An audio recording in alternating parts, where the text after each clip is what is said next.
This episode was suggested by Duncan, one of our supporters on Patreon. If you'd like to support the show and suggest episode subjects for us, then come join us at patreon.com/BeQuietMedia. It is 1924. 18-year-old Jonas Ramanauskas is in Borstal. It's harsh. It's punishing. Which is convenient since it's a punishment. The idea of Borstal being some kind of reform school for bad boys was some laugh, and Jonas came out of prison because, let's face it, that's what it was, with a new outlook on life and a new name. He was the son of Lithuanian immigrants brought over to break a strike of Lanarkshire clay miners in 1901, and so he was born in Glenboig, where his father was working down the pits. And that was the plan for Jonas. Grow up, go to school, jack school in, get away down the pit and dig clay to put food on the table. It wasn't difficult. People needed their Glenboig bricks, and the clay for those bricks needed digging. But his father died when he was 8 years old. That made things a wee bit more difficult, but despite being what most people would politely term a wee toe rag, he managed to get through school, left at 14, and dutifully headed down the pit, where he was trained in the use of explosives, because what 14-year-old boy can't be trusted with dynamite? With very little work in the village for anyone unable to hit the pits, the family, Jonas, his mother and 2 sisters, headed for Glasgow, ending up in the Gorbals where thousands of returning soldiers, and the lack of need for wartime production, had triggered a depression. It wasn't just in Glasgow. Right across the country things weren't going well at all. Exports plummeted to half of their pre-war levels, and unemployment rose as high as 17%. But that wasn't really going to be a problem for Jonas, because Jonas had turned to crime. This is Scotland, a podcast about history and where we made it. I'm Michael Park. Anyone who says crime doesn't pay is lying to you, because if it didn't pay then there wouldn't be any criminals. Getting caught, now that doesn't pay. And that's where we find Jonas. 3 years after being incarcerated, he was now going by the name Johnny Rumensky and had undergone one hell of a glow-up. In order to deal with the harsh conditions, he had become a bit of a gym rat, and by the time he left Borstal, he was one hell of a gymnast. In fact, he used to prove it by using his talents to escape, turning up in sealed-off areas of the institution and giving the guards a fright. And this is where the story pitches into left field, and I tell you that Johnny Rumensky went on to win gold at the 1924 Olympics in Paris. Aye, right. Johnny went straight back to burglary and suddenly found himself the darling of the underworld of central Scotland. Because not only could Johnny scale walls, leap from rooftop to rooftop, and generally do whatever a spider could, he also knew how to use explosives. Because what 19-year-old burglar can't be trusted with gelignite? Sometimes in romantic films there's a flourish of music when the 2 leads meet and some unspeakable chemical reaction takes place. Love at first sight, I think they call it. But for Johnny it wasn't a woman. It was a safe. The flourish of music, an explosion, little more than a firecracker bang among the bundles of wet rags wrapped round it. The door sighed open, and Johnny Rumensky was in love. He could pick safe locks too, of course, but there was something special about packing gelignite in there and running to safety as it gave up its secrets. But all this mucking about with explosives and whatnot came with a newfound code. No private homes get targeted, no open businesses, and most importantly, nobody gets hurt.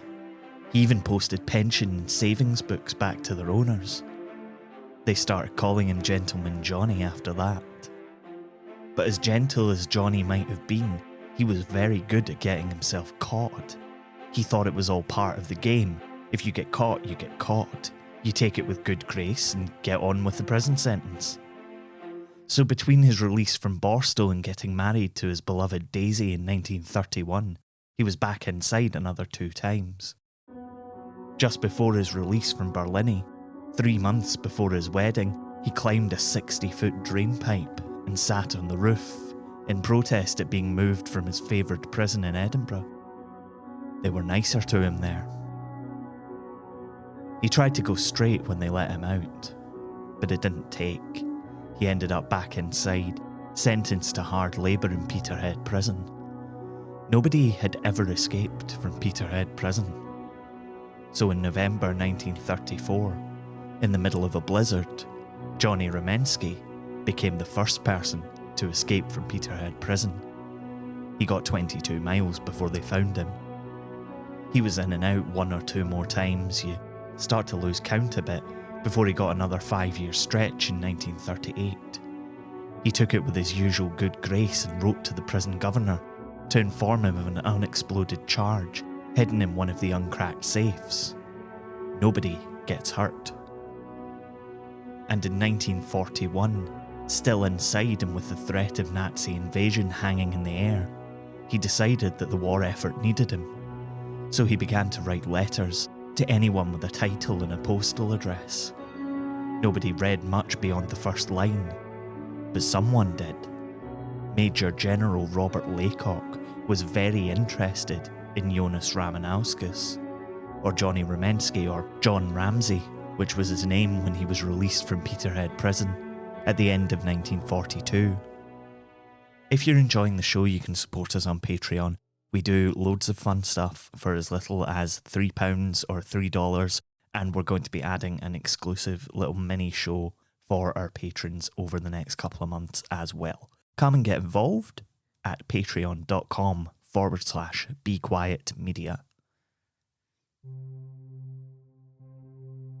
In 1943, Gentleman Johnny Rumensky was enlisted with the Royal Fusiliers, where he spent exactly no minutes before being transferred to 30 Commando, a top-secret-ish military intelligence unit that was renowned for being dropped behind enemy lines to lift codebooks, documents, supply routes and other valuable information for the Allies. To do this, they would use any means necessary, because what 36-year-old commando can't be trusted with gelignite? It is the 4th of June 1944. Rome has been declared an open city by the Italian government in an effort to avoid any further destruction by Allied bombing raids. Miles away at Monte Cassino, the Allied forces had suffered incredible losses as they tried to take a German-held monastery on a hilltop. By the time they reached Rome, they're thankful that there's not too much resistance. The Germans occupying the city are allowed to withdraw as the Allies begin to advance. The general in charge is hailed as a genius, since he has managed to take the city with minimal loss of life and minimal damage. Little did they know that the decision to allow the German Wehrmacht to retreat would cost thousands of lives in the weeks to follow. But that's not the story.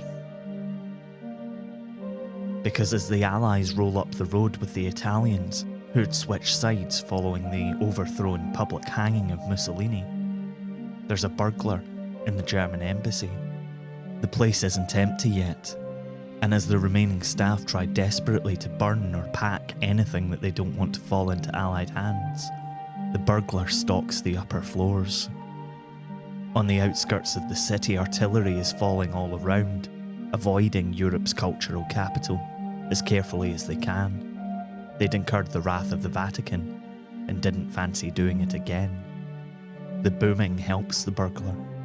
He moves from room to room, office to office, putting blobs of something that looks like plasticine. Cracking safes takes time, and the safes in embassies have fail-safes on fail-safes. So, sure, what he's cracking aren't safes, they're reinforced doors to protect documents and book rooms, but it's still cool. And as the artillery guns crack on the outskirts of the city, in the rooms of the German embassy, there are tiny little booms. as each lock in turn pops open. The door swings and gentleman Johnny Rumensky takes whatever documents he can grab, and he disappears into the Roman sunshine with his little team of commandos and partisans, as if they were never really there at all. After the war, people came to seek him out, to ask him to help them with their pernicious plans, and most of the time, Johnny would send them away, since their reputation for violence didn't meet with his approval. Cracking safes was an art, crime was an art, and he couldn't keep away. He was in and out of prison for the rest of his life, always caught and taken in the most understanding of moods. He was doing his job. The police were doing theirs. And maybe they rolled their eyes that day in 1970 on the roof of a shop in Ayr, where Johnny Rumensky was trying to shimmy through a skylight to blow yet another safe. Because what 64-year-old burglar can't be trusted with explosives? Certainly they all came out 2 years later, the detectives who'd spent their time trying and, let's be honest, often succeeding in arresting gentle Johnny. They came to his funeral when he died of a stroke in Perth prison. He had spent more than half his life in prison, escaped 5 times, eluded the authorities, created a legend that is so full of embellishment and assumptions that finding the real truth among the rubbish is very difficult indeed. He didn't steal from Hitler, Mussolini and Goering, that's for sure, and he was still in prison when Rommel's headquarters in North Africa were overrun. He's the vessel into which rumour on rumour and legend upon legend are poured, and somewhere, in the middle, there's the truth. Undoubtedly, though, John Ramsay, the name he was living under at his death, had never hurt a fly. Apart from a police officer, that time he blew the night deposit safe at the National Commercial Bank in Rutherglen and ran off, weighed down by half-crown coins. He punched that guy in the face, but that was mostly self-defence. Even the judge agreed.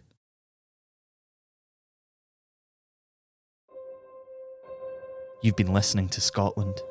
It was written and produced by me, Michael Park, and is a production of Be Quiet Media. The music for every episode of Scotland is by our very own Safecracker, Mitch Bain. You can check out more of his work at mitchbain.bequiet.media. Jamie Mowat does amazing illustrations for us, which you can see in our episode art. Check out more and buy prints at tidlin.com. Scotland is supported by Chris Lingwood and listeners like you on Patreon. You can get loads more from us for as little as $3 a month at patreon.com/bequietmedia. You can find out more about the show and read transcripts on our website, scotlandpodcast.net, and we're on Twitter, Facebook, and Instagram too. Find us by searching Scotland, a Scottish history podcast. Thanks for listening. Look after each other. Wear a mask. Get vaccinated if you can. We'll see you next time.